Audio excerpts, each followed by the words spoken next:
My name is Sam Bass, and on behalf of Connie Bolin, our Warbirds in Review, founder, coordinator, and executive producer in EA Warbirds of America, welcome to 2020/21 Warbirds in Review. This is our 20th year of displaying significant historical aircraft alongside the people who own, maintain, and fly them, starting from humble beginnings. The presentations have developed into the world-class productions for you here in the audience and people around the world. Thank you to those who provide the aircraft and to the dedicated volunteers who assist to make this possible. Thank you to Ron and Diane Fagan of the Fagan Fighters World War II Museum in Granite Falls, Minnesota for this beautiful building back here. They donated the money for this to provide the technical facilities for our production. That makes a special thank you to Jim Hagedorn and Scott's Miracle Grow for their long-lasting and continued support. All of this is Miracle Grow. Our mission is to recognize and honor the veterans who serve their country. As we entertain and educate, we continue to record history, heritage, and heroes in their own words. Thank you for being here to be part of the program, produced by Scott Guyette and talented Sleeping Dog Productions team. Now, please direct your attention to the video, and we want to thank the Commemorative Air Force for the red tail P-51C on our right, if you'll watch up here.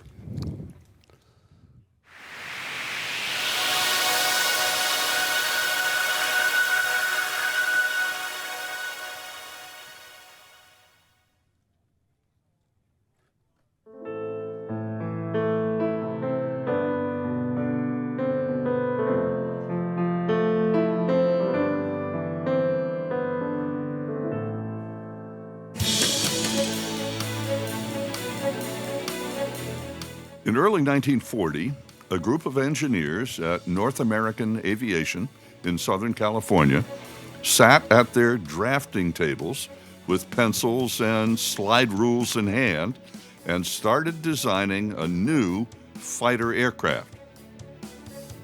Just 120 days later, they test flew the prototype of their creation, the P-51 Mustang.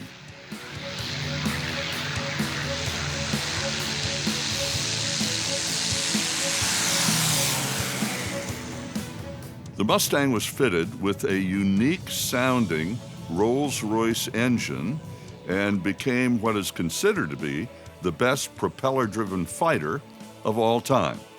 It had it all: power and speed, range, altitude, and maneuverability, the qualities needed to escort bombers over Germany in World War II, protect them from the Luftwaffe, and return safely to their bases in England and Italy.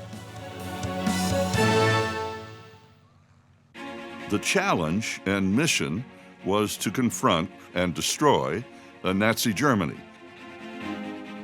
Thousands of pilots flew the Mustang, but many of them had a second mission. They were African American pilots and had to fight two wars at the same time, one against the enemy in Europe, the second to fight racism, segregation, and social injustice at home. Those African American air crews became known as the Red Tails.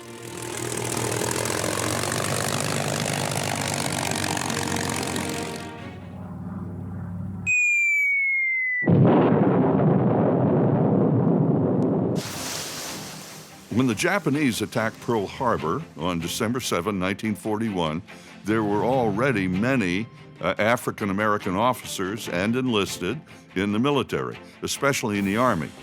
But the Pentagon said that colored men were, quote, of inferior mentality and were unfit for combat, unquote. Therefore, were not fit to become pilots. Well, undaunted, hundreds, then thousands of young colored men enlisted and applied for pilot training.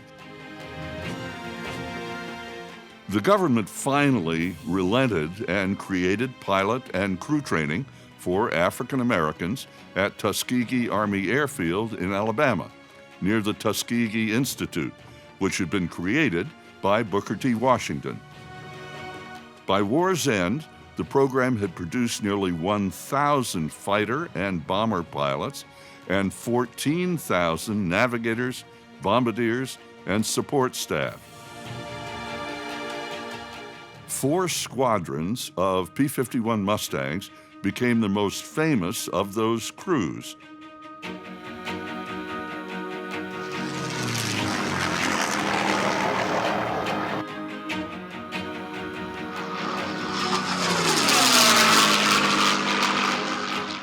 And when they arrived at their base in Italy in 1944, they decided to paint the tails of their Mustangs red, so became known as the Red Tails.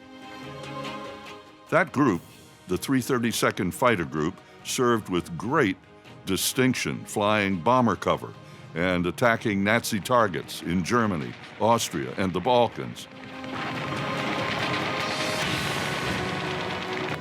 They flew the longest escort mission of the war for the 15th Air Force in an attack on Berlin on March 3, 1945, 1,600 miles.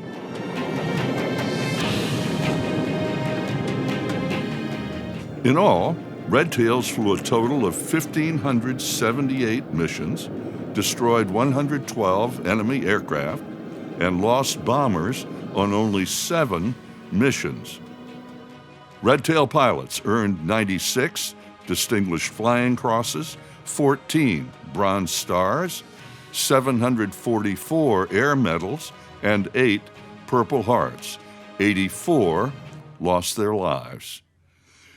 2 Red Tail heroes join us today.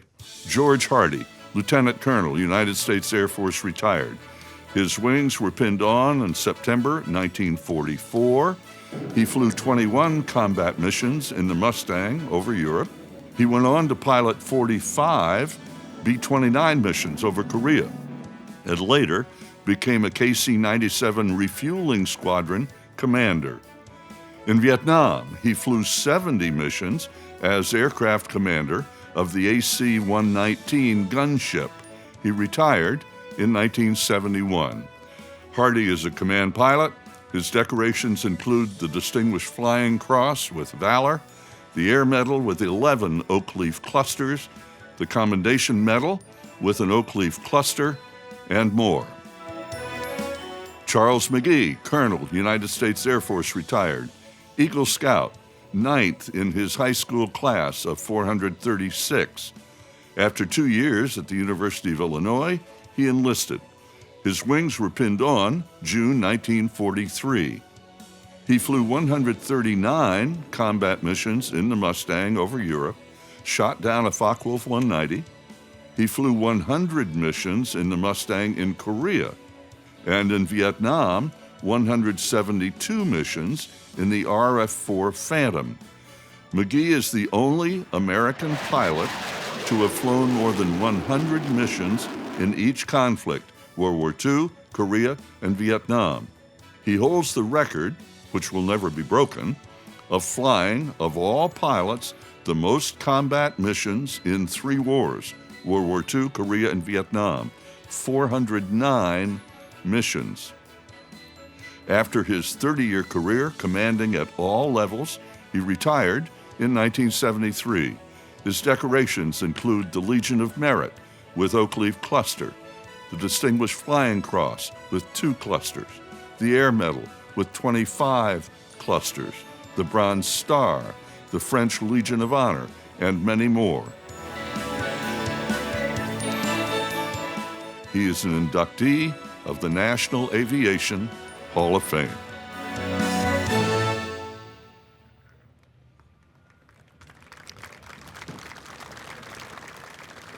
David did a great job there. General McGee, we have Brigadier General, and Lieutenant Colonel Hardy. They're coming right now.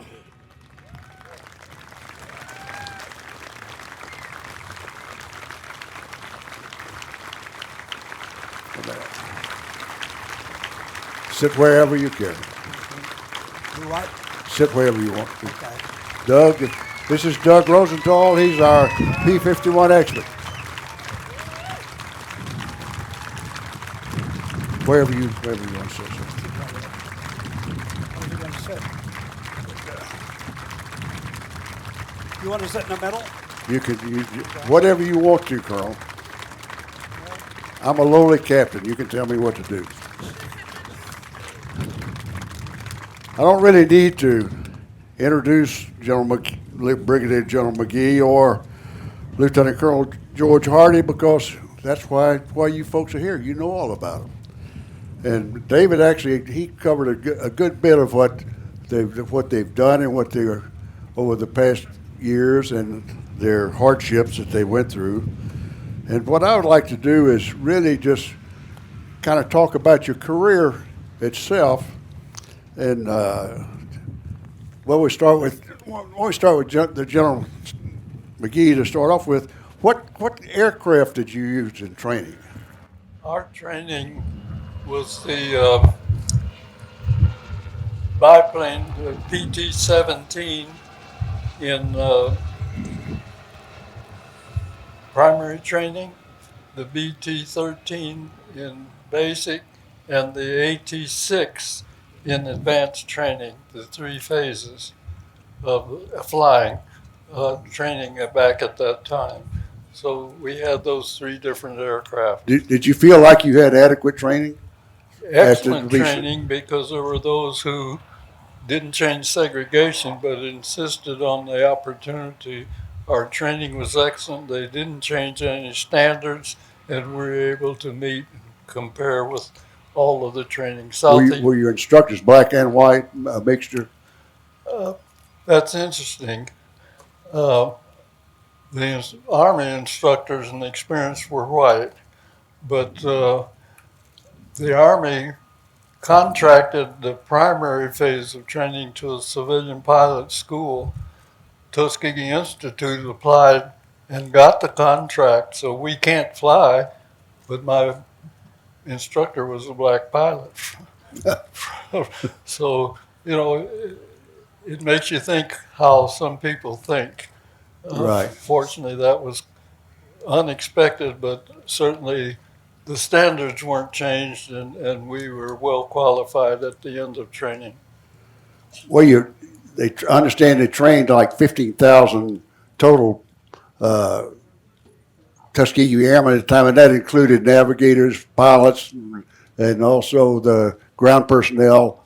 And I understand some of the instructors. So some of the instructors later on, they were black, weren't they? Am I correct on that, Colonel? From the trial, Your instructors there at Tuskegee. Oh, yeah. In fact, in primary flying, all of them were black. Good. There was civilian hired by Tuskegee Institute, and Tuskegee Institute had the primary flying contract. Right. And we lived at Tuskegee Institute thank you. for primary flying, then moved back to the base for basic and advanced. Then we had white Army instructors. Now, both of you, General, what was the first combat airplane you flew after you got out of pilot training? First combat airplane we were trained in the P-40 with the 02nd Squadron because the P-40 commander wanted them to go patrol somewhere, which means get way and out of combat. So although we were combat ready in the P-40, we switched to the P-39 Bel Air Cobra, flew it for a very short while, switched to the P-47 Thunderbolt about 3 months, and then got the P-51. Out of those 4 now, which one was the best? Oh, that's not a good comparison. Because each had its different perks. All were good aircraft, but it was pretty hard to beat the P-51 Mustang with the Rolls-Royce Merlin engine. I remember I asked one Tuskegee Airman about the P-39, and it may have been you. He says, "You don't see any P-39 Pilots Associations." Well, P-39 was a good photo op aircraft, a little slow to climb, and we had a report of aircraft at 17,000 feet, but by the time you took off and got the 39 up there, they were going back home. Colonel, how about you? What was your training as far as after you got out of pilot training? Where did you fly? Got out of what? After you got out of pilot training, what did you fly in the Second World War? Well, I got out of pilot training. I graduated in September -- and flew the P-40, then a P-47 at Warbirds. Then I drove an automobile for the first time. And then I went overseas and, of course, flew the 51. I was 19 when I was over there. So it was quite an experience. So the 51's your favorite also? Oh, naturally. I've never heard anybody say other than the F-86. You know, I used to say I had my Rolls Royce when I was 19. Oh, that's great. And somebody else buying the gas. Just to tell us a little bit about General Benjamin Davis. General Davis was, because of his background and how he was treated in his training, in his college studies, the Army Air Corps. So he wasn't an easy person to get to know, but he was a great leader for, as I say, we were on race, second and first lieutenants. Not an easy person to get to know, but well liked for his leadership and what he accomplished. Well, he went to bat for you guys the whole time, did he? Pretty much.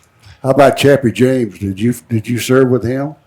Chappie James was one of Tuskegee Institute's civilian pilot instructors, and they were civilian.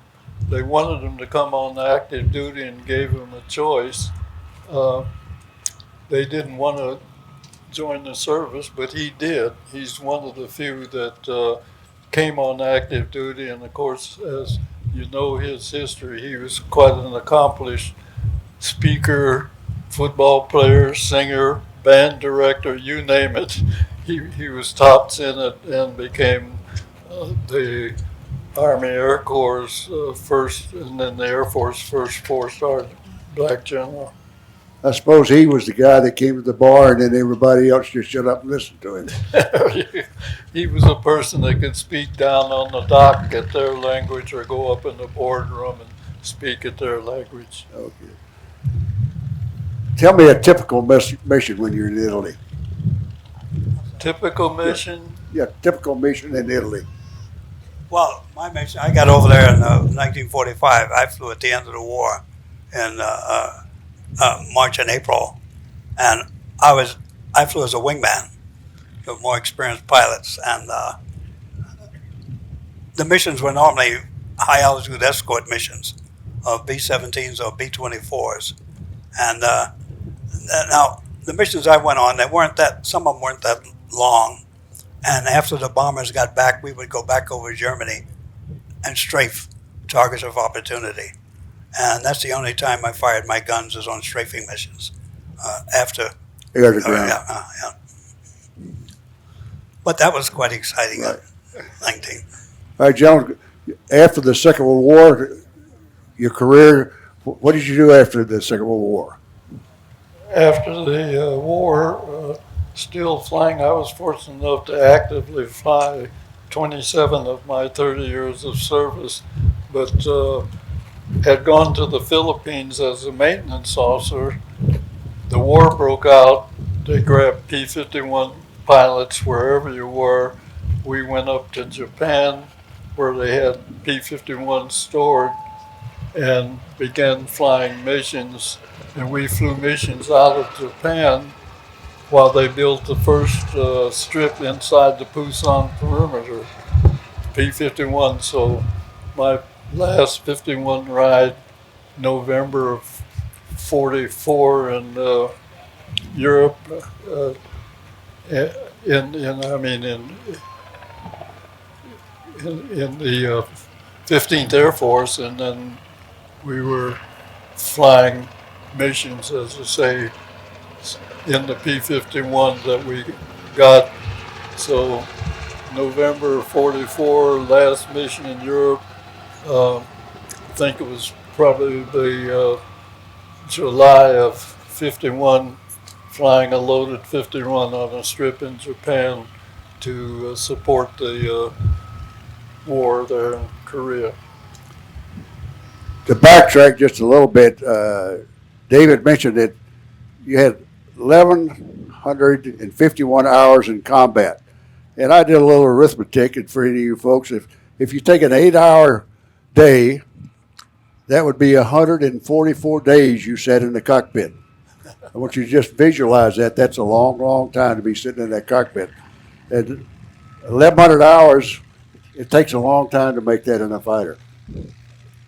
Well, it was all a part of what we were trained for and prepared, and certainly didn't feel it. We didn't count the hours. We just performed the mission, and it all adds up, and we're thankful that it was successful.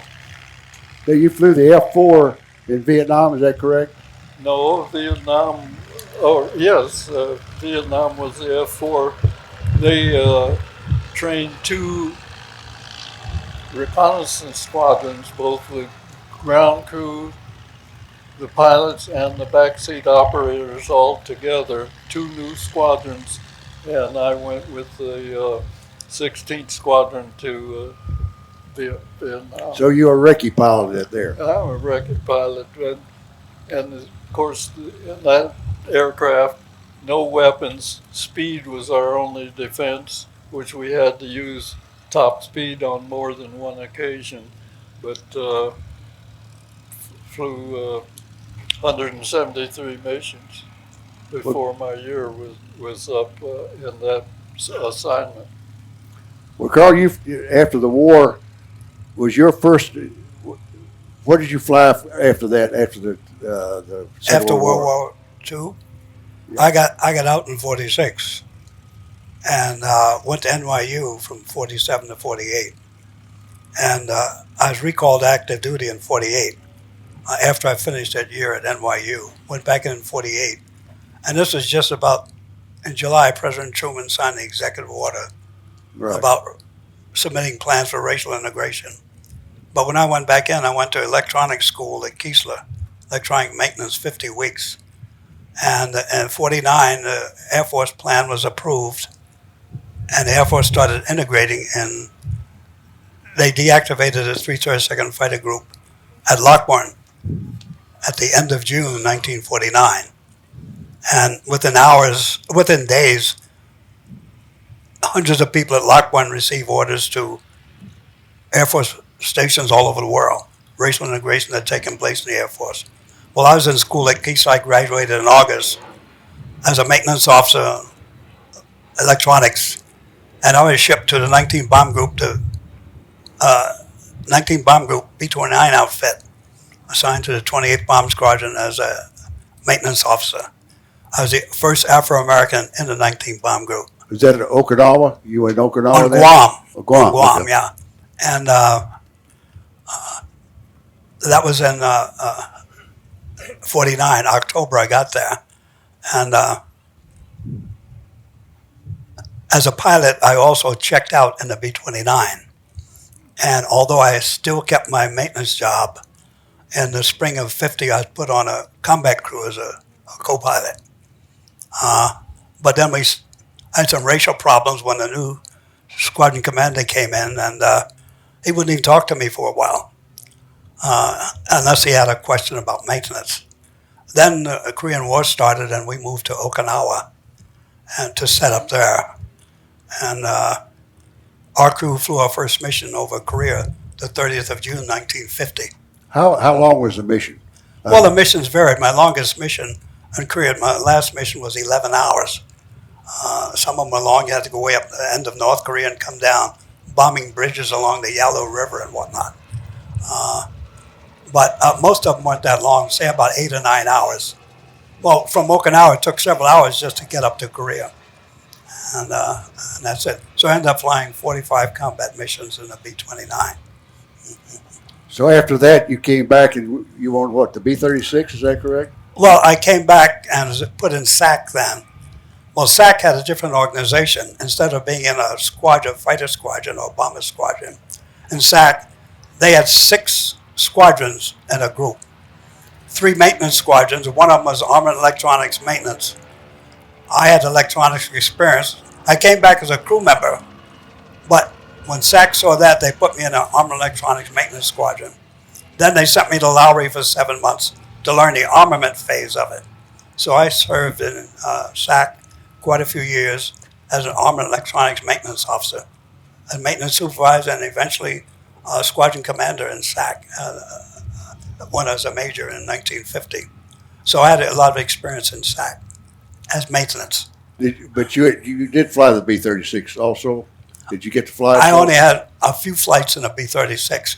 Each time I got up, they had a lot of problems, and I never got to sit in the seat, you know. But I didn't want to fly on those anyhow because the missions were so long. You know, they could fly from Fort Worth to the Soviet Union, drop their bombs, and come back without refueling. That's how big they were. And so their training missions, they take off today and come back tomorrow. And, but that's how I got to fly the 119. Each SAC wing got 2 119s because those B-36s could fly all around the country, Alaska, everywhere. If one of them went down, we had to provide maintenance for them. And a 119 could carry a built-up B-36 engine. So I was one of 4 pilots at Limestone qualified in the 119. I checked out there and I got hundreds of hours in the 119, which was to get me in Vietnam later. I was going to But talk about that. That's where I got my 119 time flying that. That's where I got my 119 time flying up at Limestone, Maine. But I will say, when you talk about airplanes, the 119 had the most comfortable seat of all the airplanes I've flown. But they leak a lot, though, don't they? No, I don't recall. That was a good airplane. They're pretty steady airplane. In Vietnam, we had one with 19 feet of wing shot off, and it came back okay. So it was a rugged airplane. You don't realize it. You know, a lot of people don't know we almost won the war, but we couldn't stop the Chinese from entering. I flew missions out of the base in North Korea that we were far close to winning the war. But that's the politics that's involved that prevented us from bombing, keeping the Chinese from crossing the river. We could bomb on this side of the river, if you will, the Korean side, but we couldn't prevent them from entering. So we had to back up pretty quick once that happened, and so we still have a divided Korea. I guess the rules, they kind of change daily. I guess you would say that, but unfortunately, politics, they didn't always let our commanders take the action that will win, and that was the case there at that time. Yeah.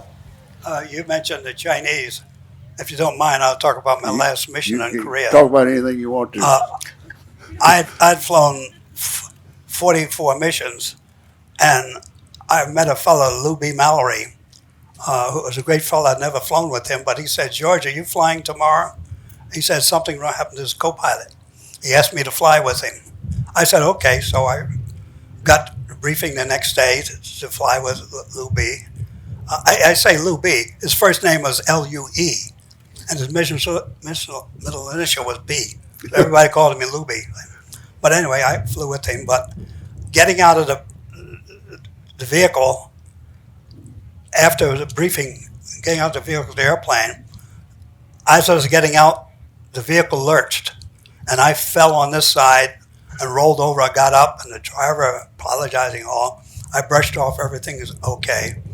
We got in the airplane, took off, and when Lou B said, gear up, I reached over to throw the switch up, but then something happened here.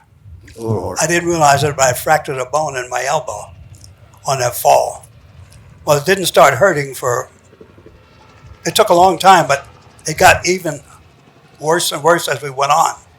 And by the time we had to go way up in North Korea and get together and form with other airplanes. Now, we're a squadron. We had to knock out a bridge across the Yalu River because the Chinese were using it to bring stuff down. But we didn't want to upset the Chinese. So we only bombed 3 ships formation because we didn't want any bombs going over the middle of the bridge thing. And fortunately, we were a lead airplane, and we dropped our bombs and pulled off. Then we separate and fly back alone. But by then, the pain was tremendous in my arm. My arm was up in this situation. And finally, the navigator suggested I use a shot of morphine. So I got my kit out. He opened it, and I took my flight suit down. He gave me a shot of morphine in rear. And suddenly, all the pain was gone. And we flew back, and we got on the ground, and Lou B said, "George, wait there. I called the medics. Get up." I tried to get up, and it was the worst feeling. Apparently, the morphine was wearing off, and I just felt like liquid just flowing down. And they finally took an X-ray and found I'd fractured a bone. And so my arm was in a sling for quite a while. And then I was returned to the States as a crew member, so I didn't fly any more missions. Now, picking up where we left off after the 36, did you fly the B-57? I saw that written down, the B-57. Did you fly that at all? No, I didn't. The Was that- B-57, that's in Japan. It said in Japan, yes. 3rd Bomb Wing. I was a maintenance officer. Oh, you're a maintenance officer. Maintenance officer, yeah, in the 3rd Armored Electronics Maintenance Squadron. I was a maintenance supervisor. So there. you didn't get to fly it. I didn't fly that airplane, but I did get to fly. I jet qualified over there. And so I switched from the 119 to get my flying time to the T-33. Okay. But that was in Japan. Our careers were pretty much similar because the one day they said, you have to do something else other than fly. I also went to the aircraft maintenance officer school and so on. But after my missions in Korea, I wanted to continue my overseas tour and went back to the Philippines.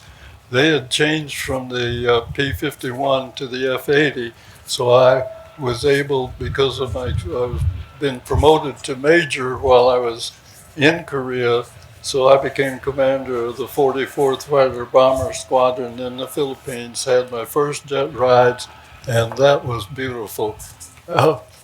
What year was that, General? That was be 1952. So that was one of the first jet squadrons, I guess. Exactly. They had the P-51 that they gave to the Philippine Air Force and were flying the Shooting Star, the first jet. Now, Carl, you flew the KC-97 also. You were the squadron commander of this KC-97 group. Is that correct? No, I never flew the 97. You didn't fly the 97 at all?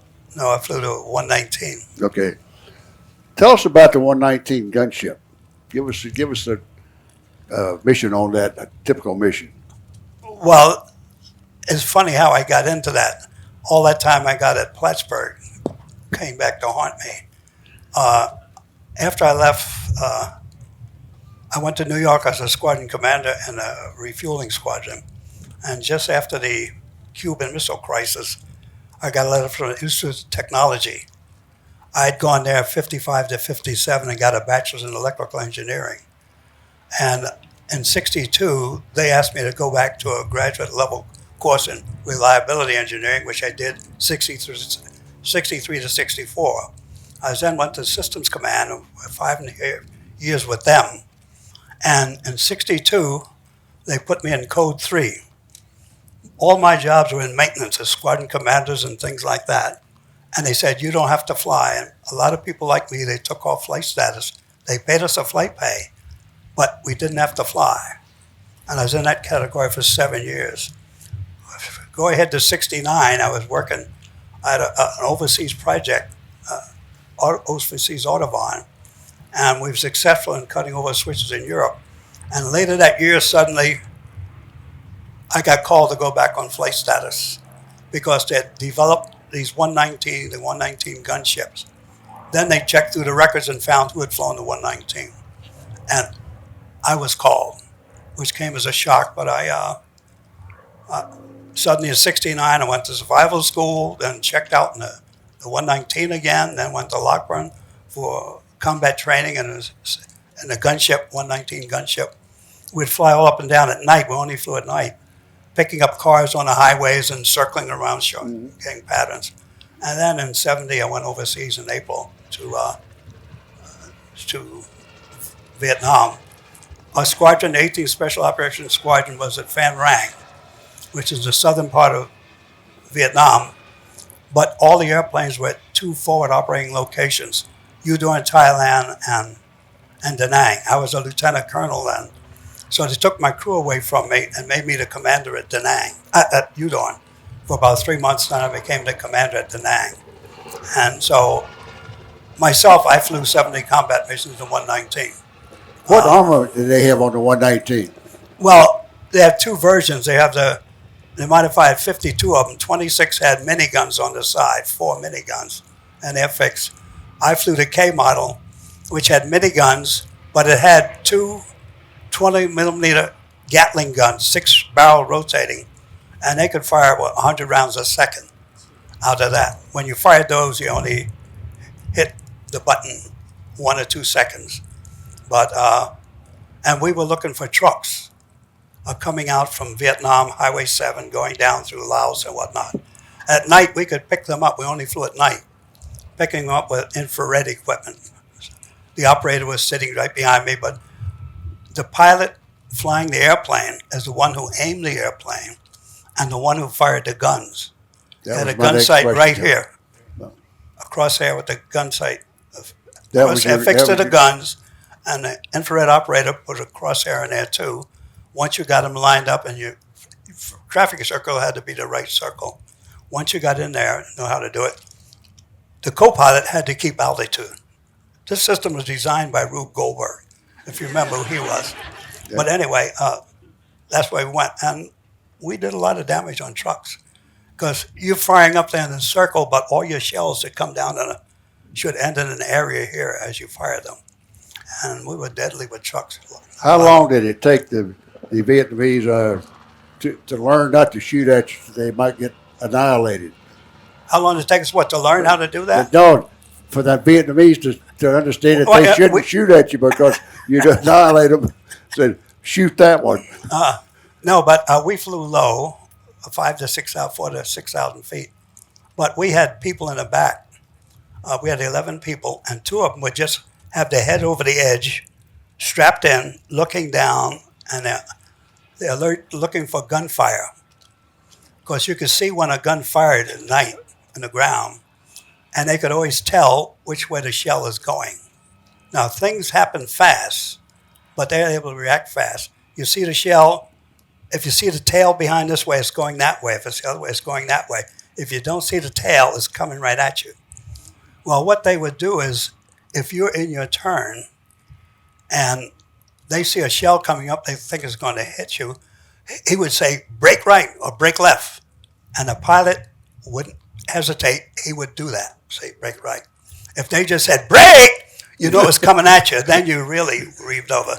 But that's the way it was. But it's amazing how you can react from the instant he sees that to getting out of the way. And fortunately, I always got out of the way. But I say some of our planes were hit. We did lose some. But one plane, in fact, the pilot just died just a few years ago, lost 19 feet of wing, just shot off. And he was able to bring the plane back. He had to climb a mountain to get back to and up a Udon area and brought the plane back and landed. So I think the 119 was a well-built airplane. And it doesn't look like much for most people, but it was. Well, both of you were kind of fortunate you were able to fly most, if not all, your career. Is that correct? Because modern day, I didn't fly for 7 years, from 62 to 69. Yeah, but I drew flight pay. Yeah. I just had to pass a physical every annual physical, and be available to be called back, which they did. Right. General, what was the last aircraft you flew in the Air Force? Here, that I actually flew. I was given a Cirrus jet ride as the first pilot on my 100th birthday. So, all right. So it wasn't too far back through a friend, Abel, and of course the Cirrus jet is state of the art aircraft for commercial companies. Yeah. And I enjoyed flying, and they let me fly, and I still did. So I was a happy camper. Now, your son is a pilot also, correct? Yes, my son's a pilot, retired commercial pilot. He's got over 30,000 hours of flying, and he's still an instructor for Boeing company teaching Yeah. pilots overseas as they But he flew in buy the Vietnam. commercial aircraft. He flew in Vietnam too. Vietnam, yes. He flew in Vietnam. What did he fly in Vietnam? The RF-4 reconnaissance. So he was with you. Intelligence gathering. No weapons. Speed was our defense, but and we had to use it on occasion because of the ground fire and because we flew pretty low to get good results of our where they were, what they had, and passing that on, of course. Well, he's got some big shoes to fill. Thank you. Are your grandchildren, your great-grandchildren, any of them interested in aviation?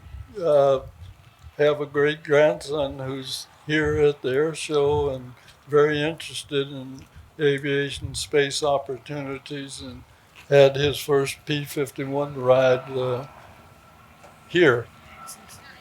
I bet he loved it, didn't he? Oh my goodness, he did. But it's great.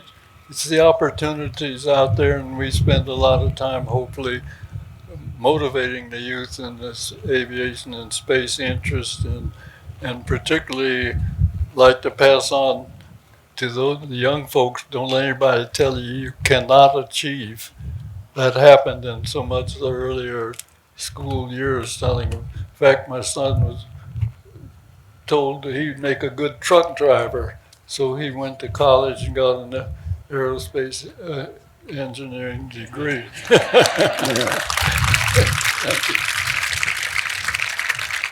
Colonel, what was the last aircraft you flew on active duty? What's this? Your last aircraft you flew on active duty? It was a 119. 119? Yeah. When I came back, I came back in April '71 and ready to take my annual physical, and they failed me and took me off flight status for a problem they knew I had before I went overseas. Yeah. So I stopped flying, and then they put me in the Inspector General's office, and so I put in for retirement in '71. Geez. In '71, yeah. That's the one we always feared. Yeah. Doug, it's Doug Rosenthal. He's one of the pilots on the P-51, and he's are you the director of the what are you with the Confederate Air Force? I mean, it's the commercial. Yeah, we got a commemorative. CAF. I know. I'm the current chairman of the chief of staff, or the chairman of the board of the CAF, and I'm the squadron leader of the Red Tail Squadron, and so that's what I do. So you check the pilots out at it, is that correct? I'm an instructor pilot and a check pilot in the Mustang for the CAF. All right. Well, tell us a little about this 51C. Well, first of all, this is its 20-year anniversary. We brought it here the first time 20 years ago. Charles and I sat underneath the bits and pieces of this wing for several years before that, as we were trying to raise the money to restore this airplane. And Charles has been one of our biggest supporters since the very beginning. And so a big thank you to you, Charles, for all you've done to help us.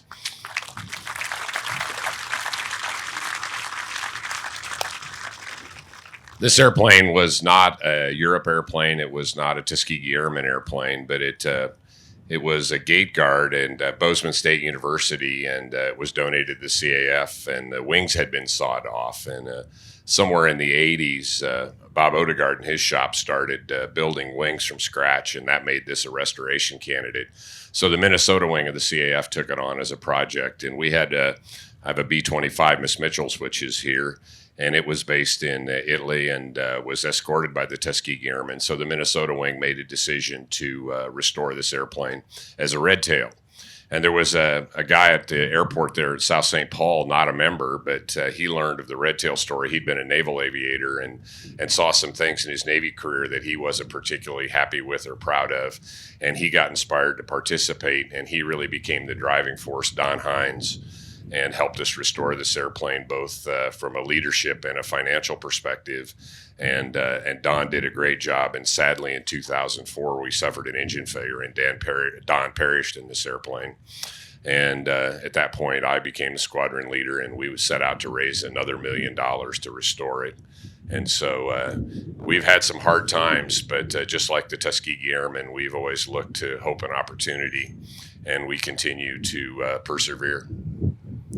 Tell us about how this airplane flies. People that compared to other aircraft. If you ask 100 pilots what airplane they'd most like to fly, 90 plus of them are going to tell you the Mustang, and there's a reason for that. It's an absolutely delightful airplane. It's very positive in every respect. It flies absolutely fantastic right up until it doesn't, and then it becomes an evil woman. But the Mustang's just glorious. It feels like it's on rails all the time. It makes you feel like you're a better pilot than you are, and we all love that, of course. But it's just a glorious airplane. It's iconic, and I'm just thrilled to be able to fly the Mustang. The armament on this airplane. The armament? Yes. So the C model had 4 guns, and they were kind of installed on an angle to fit inside the very narrow wing of the thin wing of the Mustang. And they were subject to some jamming. And in the D model, they moved the stringers in the wing so they could mount the guns vertical. And then they added 2 more guns, so it had 6 forward-firing 50s, and it eliminated the jamming problem. The D model is a much more user-friendly airplane to fly. You sit about 6 inches higher. The visibility is much better, especially on the ground. Scariest thing I do in this airplane is taxi it at Oshkosh. There's stuff everywhere, and you can't really open the canopy on the ground, and so you just have very limited motion, and you've just got to really have your head on swivel all the time when you're here. Is there any significance to this particular paint job? So when we were restoring this airplane, we had a lot of discussions about what paint job we were going to put on it. And the decision was made, rather than to identify one airplane, we decided to make a composite paint job that has elements of all 4 Tuskegee Airmen, both the fighter and the bomber squadrons that never deployed. So there are elements of all the squadrons incorporated in this paint job. And it doesn't represent any particular airplane. It represents all of the Tuskegee Airmen. You had something else that you wanted to talk to about the Tuskegee Airmen. So I said we've been here 20 years with this airplane, and 10 years ago we brought our Rise Above exhibit to Oshkosh for the first time. And it's been here almost every year since then. And it's out at Kid Venture. And what is a 53-foot double slide-out semi-trailer that has a 180-degree curved screen in it. And so 10 years ago, we debuted our WASP movie in an experiential setting, our Red Tail movie in an experiential setting. And it's been a huge hit. We put over 250,000 young people of all ages through that exhibit. And it's been just a great thing. And last year, unfortunately, with COVID, we weren't really able to travel. But last year we premiered a WASP movie. So now it's the Rise Above exhibit, and it talks about how the Tuskegee Airmen and the WASP both rose above the adversity to fly and fight for a country that didn't want their service at that time.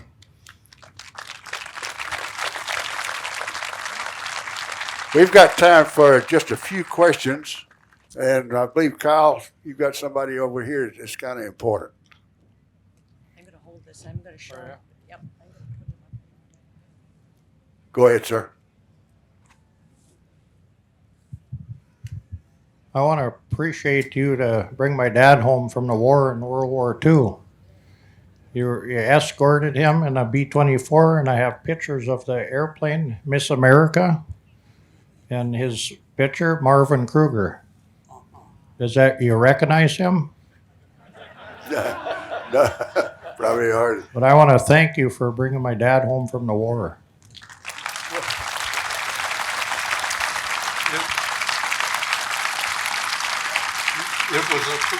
It was a pleasure to bring him home, but to be able to say, did you recognize him?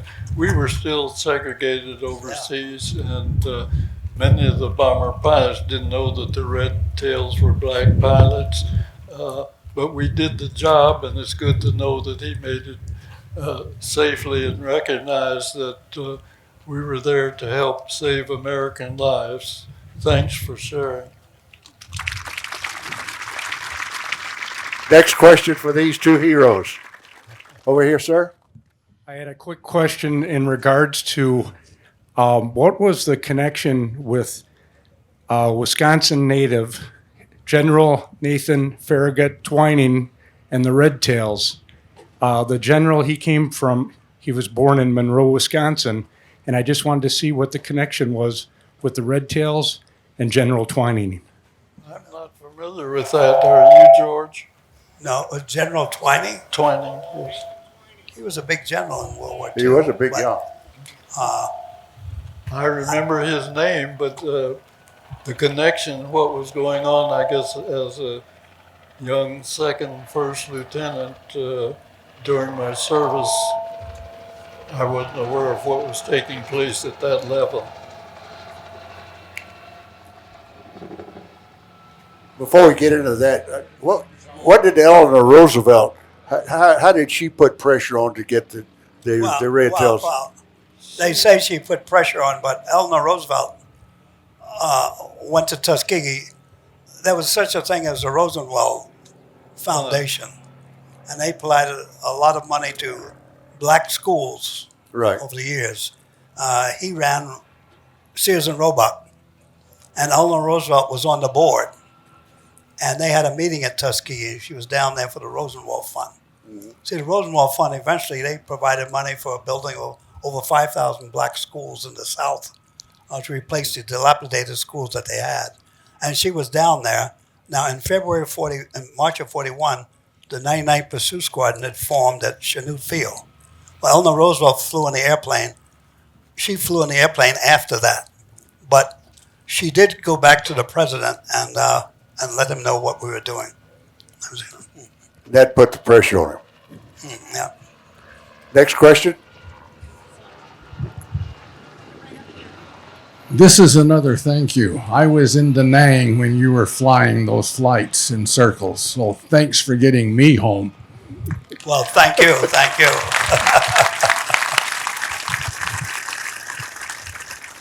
Yes, sir. Yes, ma'am. Excuse me. Gentlemen, it's a treat to see you again. You truly are national treasures. So thank you for joining us this year. And my question is, what's been your proudest accomplishment since retirement from active duty? Proudest accomplishment since retirement from active duty. For both of them? Yes, please. Well, mine is General? first still to be able to fly, and flying aircraft at 100 years old. And the other is motivating our youth in aviation and space chances for them because of the future. And I'd like to pass on to them as I get the opportunity to perceive, prepare, perform, and persevere. Hopefully they're in their perception and finding what they like to do, aviation is possible. Get a good education and develop the talents. Let's prepare, perform, always do your best with excellence. That's the goal in everything you do. And finally, persevere. Don't accept somebody telling you can't achieve, and then don't let such circumstances be an excuse for not performing. You, sir? Well, my wife always volunteered for a lot of things. And I started doing that. She died in 2008. And since then, I've continued to volunteer, doing a lot. I travel, but in between, I volunteer, particularly at my church and whatnot. And I work on a food pantry. I used to work 2 days a week, but now they push me 1 day a week because on Thursday we get the food in. We serve up to 100 to 200 families. We get the food in, and they've got to lift heavy weights and whatnot. So they told the old guy not to show up on Thursday anymore. It's physical, not discrimination. But I never miss Friday if I'm in Sarasota. Yeah, okay. That's where I work in the afternoon.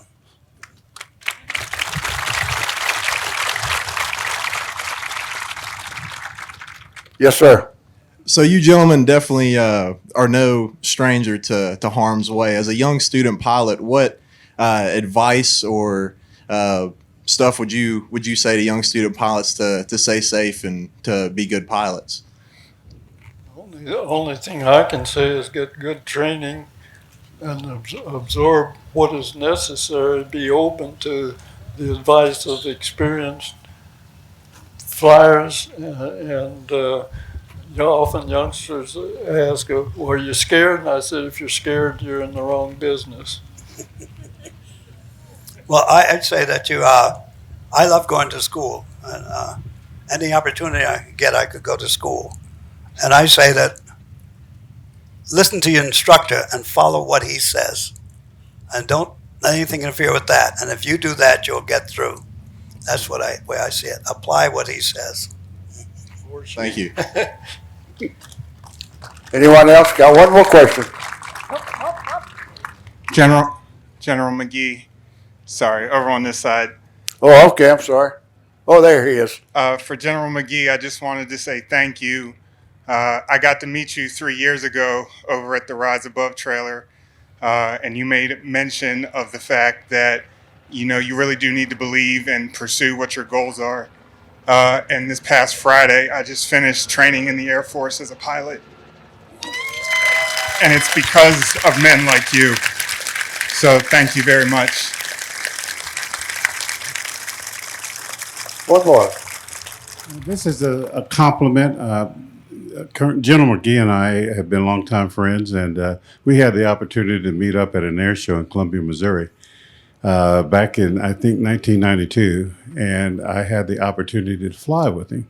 So I was in a T-34, asked him to come along with me, and I got to thinking, I looked at him as a friend, and then as he got in the airplane, we got airborne, I said, man, this decorated pilot, all these medals and stuff he has, I said, I better straighten up and fly right.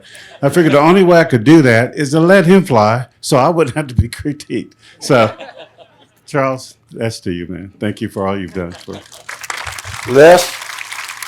Thank you. Les, you live right close to their parents, isn't that correct? The McGee's lived behind my parents, and I grew up. He was my inspiration as well as Ron. So yeah, that's. I ended a career in aviation as well. Now, was this when he was the airport manager in Kansas City? I attended his retirement. No, this was after that. He had retired and had served as the airport manager for a while at Kansas City Downtown Airport, where I retired as well as the tower manager. So, yeah, we've kind of followed each other's footpaths. I followed him. Thank you, Les. Folks, we want to appreciate you coming today. You're fortunate to have two real heroes here. And we want to thank both of you. Thank you.